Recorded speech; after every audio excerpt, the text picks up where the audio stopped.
नमस्कार मित्रांनो, आज आपण घेणार आहोत इंदोरीकर महाराज यांचा आपल्या चॅनलवरती इंटरव्ह्यू. तर तुम्हाला सर्वांना हा इंटरव्ह्यू खूप आवडणार आहे.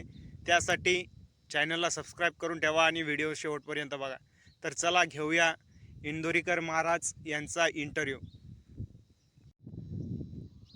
तर नमस्कार महाराज, चॅनलवरती आपल्या प्रेक्षकांसाठी तुम्ही आपल्या चॅनलवरती इंटरव्ह्यूसाठी आलात. तर प्रेक्षकांना तुम्ही इंटरव्ह्यू सुरू होण्याच्या पहिले काय सांगू इच्छिता ते थोडं तुमच्या शब्दात सांगू शकता का?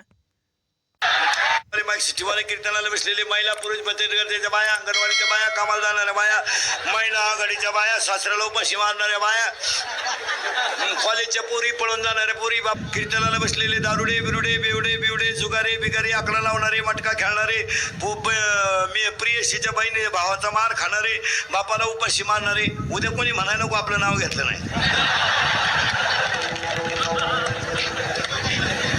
महाराज, आता मोबाईलची एवढी सवय झाली की काहींना मोबाईल शिवाय झोप येत नाही. अशा वेळेस त्यांच्याकडे जर मोबाईल नसला तर ते काय करतात हे जरा तुमचे शब्द सांगू शकता का? आणि ही मोबाईल वापरणारा जे अवलाद आहेत ना, या रात्री झोपती नाही, यांना झोपा नाही राहत्या. यांना जर मोबाईल नसला झोपताना, हे गोदडीच्या झोऱ्या उपशी द्या.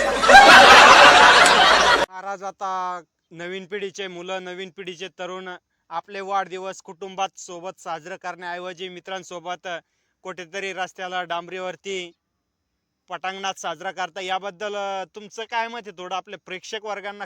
आता त्यांनी वाढदिवस सुरू केले या 2-4 महिन्यात. घरी नाही करायचे, त्यांना बाप नाही ना. वड्याला सापडे लावला ह्या, मग यांनी डांबरीला वाढदिवस करायचे, क्वाटरी प्यायच्या आणि डांबरी वाढदिवस चौकात केक ठेवायचा, डांबरी डाब्याच्या पुढं.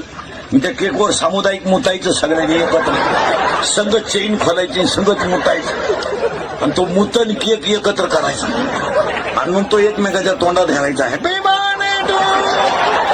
अंड्याचे भाव 30 रुपयाला एक अंड भेटतं आणि वांगे 20 रुपये किलो भेटते.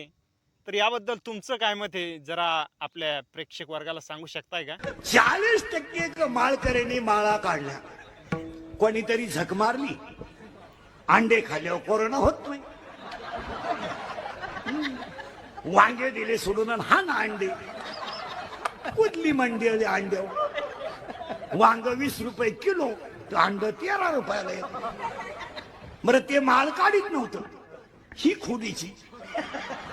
काढा काढा, तुम्ही गेलो आम्हाला कोणी काढा काढा काढा काढा, तुमचाच आधार आहे आम्हाला. काढा काढा, इस्टेटीला का आग लावी त्या का? काढा काढा. तुम्हाला माहित नाही का, बेसुनाला 3रा महिना आहे, तुम्हाला नातू पाहायचा नाही का? काढा काढा. महाराज, सध्या लोकांकडे खायचे वांदे, पण त्यांच्याकडे बघितलं तर त्यांचा फोन, त्यांची गाडी, त्यांचे राहण्याचे ॲक्शन, त्यांचे बूट बघून असं वाटतं तो खूप मोठा कमावता असेल. तर अशा लोकांबद्दल तुम्ही काय म्हणता? तुमचं मत काय आहे हेच आपल्या प्रेक्षक वर्गांना जाणून घ्यायचं. तर त्यासाठी आपण तुमचं मत व्यक्त करा ना जरा आमच्या प्रेक्षक वर्गासाठी. लोकांना खायलाच नाहीये.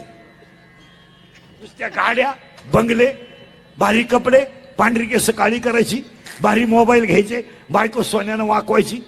खायला काहीच नाही. खायला काय? मॅगी, नूडल, पिझ्झा, बर्गर आणि पाव. काय दरिद्री लोक. पाव, हा वडापाव हलकट क्वालिटीचे.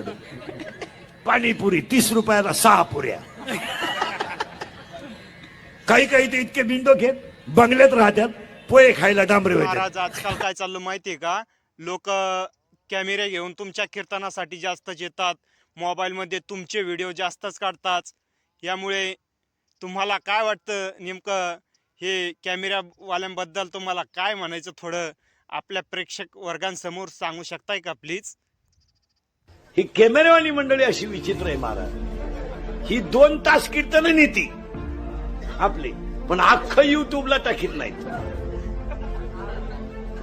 आपल्या तोंडातलं एखादं वाक्य चुकीचं गेलं तेवढंच टाकणार, म्हणजे आपलंच ऐकणार आणि आपल्याच ठोकणार अशी मंडळी.